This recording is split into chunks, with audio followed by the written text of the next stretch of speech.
¿Hay o no un proceso de desestabilización en el país? Vamos a consultarle ahora mismo al doctor Donoso. Muy buenas noches, Fausto Yepes te saluda desde los estudios de FM Mundo. Bienvenido.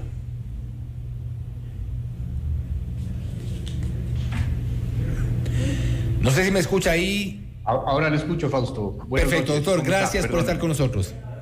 No, encantado, por favor. Gracias. Sí, estábamos hablando del tema que se ha discutido durante las últimas semanas. ¿Hay o no un proceso de desestabilización en nuestro país? Se ha hablado, el presidente de la República lo ha dicho la presidenta de la Asamblea Nacional, lo han dicho en el Consejo de Participación Ciudadana y Control Social, pues esta situación, esta crisis política que se vive, ¿apunta o no a un proceso desestabilizador? Digamos, lo interesante de la política, ¿no es cierto?, es que a veces la política puede entrar en una lógica subjetiva y ser una guerra de narrativas. Es decir, digamos, hemos visto que ciertos actores dicen que hay un proceso desestabilizador, otros actores dicen que no hay un proceso desestabilizador, dependiendo de en qué orilla estén. Cuando eso sucede, ¿no es cierto?, la ciencia política nos obliga a ir al objetivo, a objetivizar la discusión y el debate. ¿Cómo se hace esto? Volviendo los ojos a la ley, a la Constitución. Entonces, digamos, ahí la pregunta, de cajón es, ¿existe un proceso legal finalmente, por ejemplo, para destituir a la presidenta de la Asamblea sin que eso implique finalmente una intención desestabilizadora? La respuesta es sí. Digamos, y hay varios ejemplos, ¿no es cierto? Averroes Bucaram en el 78, por ejemplo, José Serrano en el 2018, etcétera. Es decir, digamos, para que esta no sea una guerra de narrativas y de titulares, ¿no es cierto?, y que de una u otra manera el criterio y el análisis esté en medio de un fuego cruzado, hay que regresar a ver lo que dice la ley. Y lo que dice la ley finalmente es que es absolutamente legal el que se establezcan nuevas mayorías y que esas mayorías, así como ponen presidenta del legislativo, por ejemplo, destituyan a la presidenta del legislativo. Todo eso es el juego democrático, y la política finalmente es la mayoría de votos en la lógica cuantitativa, ¿no? Exactamente, y eso es lo que han dicho. En la otra orilla dicen que esto es parte de la democracia, y en este sentido la mayoría cuenta, y son las mayorías las que se están moviendo precisamente para generar estos cambios. Totalmente de acuerdo, digamos. Ahí más bien el llamado un poco es a repensar o a pensar la estrategia política que puede tener el gobierno, el poder, ¿no es cierto?, quien ejerce el poder, para establecer una operación política, ¿no? Y en ese sentido creo que el gobierno, digamos, se ha quedado mucho en ser absolutamente reactivo y no proactivo. ¿En qué sentido? En el sentido de que no ha marcado la agenda del debate legislativo, ¿no es cierto? Es decir, digamos, si hacemos un análisis, una ley por mes ha aprobado esta asamblea, y el Ejecutivo no ha sido tan activo finalmente en proponer una agenda de debate conceptual política para mantener incluso al legislativo ocupado, ¿no? Para que de una u otra manera el legislativo cumpla con su rol finalmente, que sea el de legislar y el de fiscalizar. Ahora, ya dentro de la Asamblea, el tema ha sido también ampliamente discutido, inclusive dentro del Consejo de Administración Legislativa, que hay otros supuestos propósitos también. Todo como usted apuntaba al inicio, todo va en el marco de lo legal en principio, y pues esto entonces, en conclusión, no podría catalogarse como tal, como un proceso de desestabilizador, ni contra el gobierno, ni contra la presidenta de la Asamblea Nacional, ni contra el resto de instituciones. Absolutamente. Y digamos, para no hablar solo de la Asamblea y enfocarnos de ese lado, vamos al Consejo de Participación Ciudadana, por ejemplo, ¿no? El que se conforme una nueva mayoría finalmente es un ámbito de conspiración o para hacer el favor al gobierno. Creería que no, porque el juego también es el juego de las mayorías. Ese es el juego democrático finalmente, ¿no? Es decir, en una lógica democrática, nos guste o no nos guste, las mayorías son las que imponen el nuevo orden finalmente, ¿no? Y en ese sentido creo que ese es el balance que hay que hacer. Digamos, yo repito este criterio, es decir, el gobierno debería apuntalar y profundizar más su operación política, mejorar, por ejemplo, las mayorías que podrían sostenerles, establecer transparencia en los acuerdos finalmente, transparentar las agendas y sobre todo proponer una agenda político, legislativa, para que el Ecuador pueda, analizarlo desde ese punto de vista, ¿no? Pero de una u otra manera la democracia es esto, ¿no? Estar sometido finalmente a la mayoría de lo cuantitativo. Ahora, una vez que se han dado todos estos procesos, esta conformación de mayorías, estas disidencias también, en el caso de Pachacuti, que se ha hablado mucho de quienes están en este momento alineados con el Partido Social Cristiano y con UNES, por ejemplo, pero esto no empuja un poco a lo que ya se viene rumorando en estos últimos días, el tema de la muerte cruzada. ¿No se está un poco llevando hacia allá esta aparente crisis?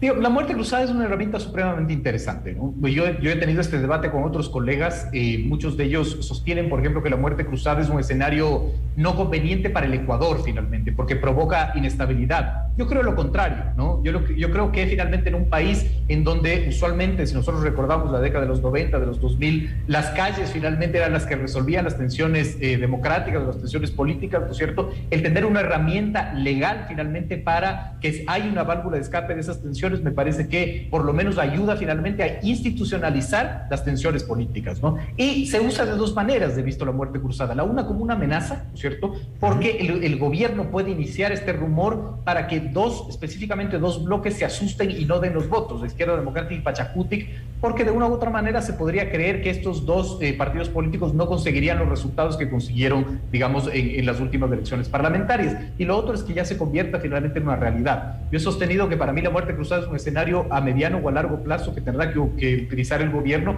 porque no hay manera que pueda gobernar finalmente con un legislativo como está compuesto finalmente, ¿no? Y el legislativo como está compuesto también es la expresión genuina de la democracia. Muchas veces yo siento que los generadores de opinión o los voceros políticos no reconocen la legitimidad de la Asamblea. La Asamblea tiene legitimidad porque los bloques fueron elegidos por el pueblo, así como fue elegido Guillermo Lasso. Entonces, tienen equidad en la legitimidad finalmente. Pero para volver al tema de la muerte cruzada, creo que es un escenario que se dará porque no veo la capacidad del gobierno ni de resolver las tensiones políticas de su relación con el legislativo, ni de seguir gobernando con ese tipo de asamblea.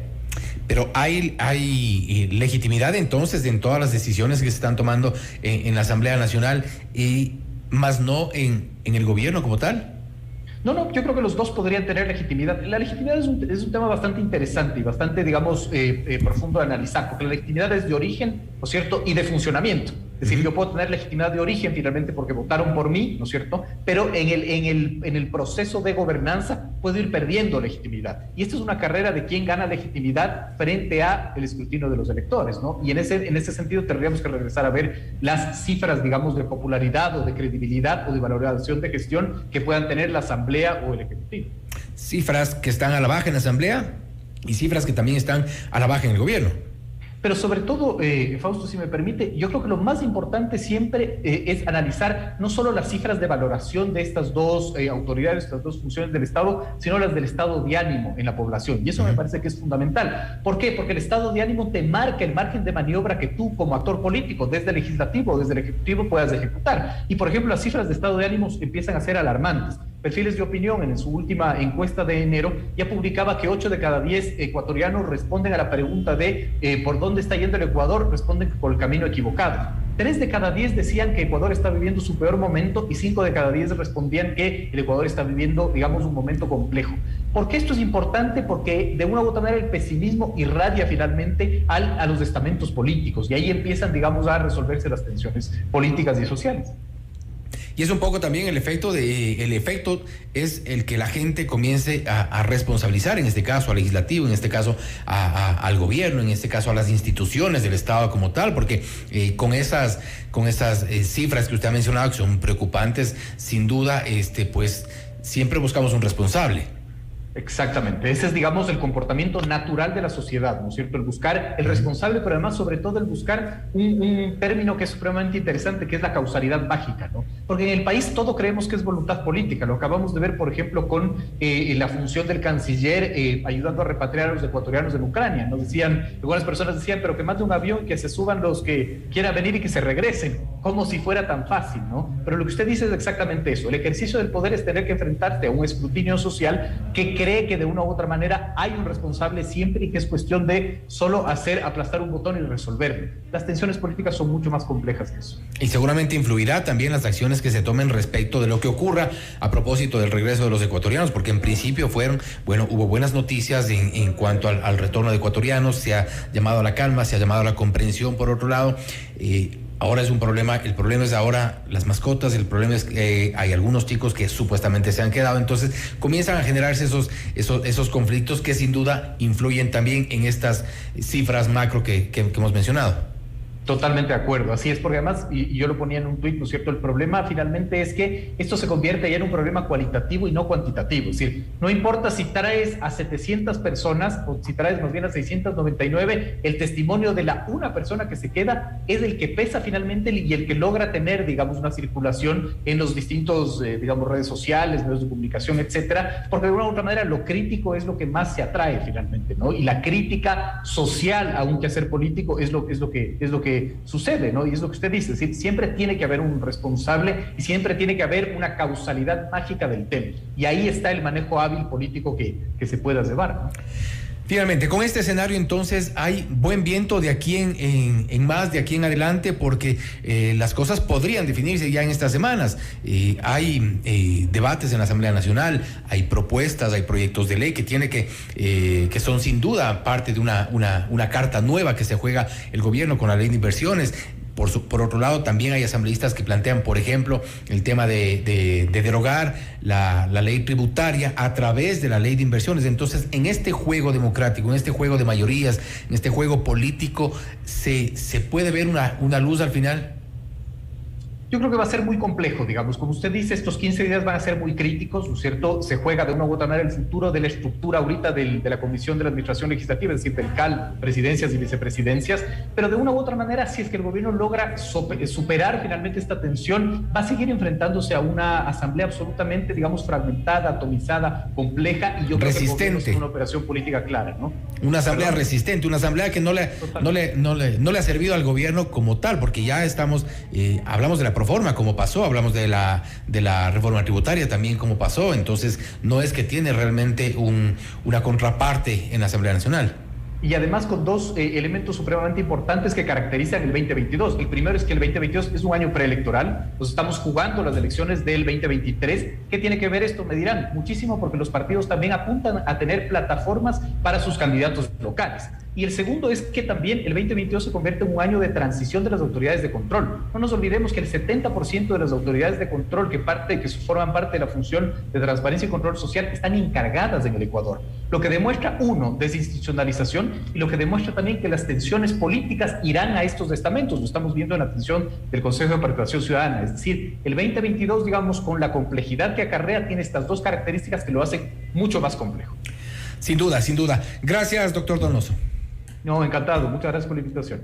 Gracias. Ha sido el doctor Pedro Donoso, analista político, hablando sobre la situación de la supuesta desestabilización en contra del gobierno y de la Asamblea Nacional. Él coincide en que no se trata de una desestabilización, es parte del juego político, parte del juego de las mayorías, pero sin duda es una situación compleja, políticamente hablando, económicamente hablando, y pues sin duda para el gobierno y el resto de instituciones y funciones del Estado. Esto es Notimundo Estelar, siempre bien informados.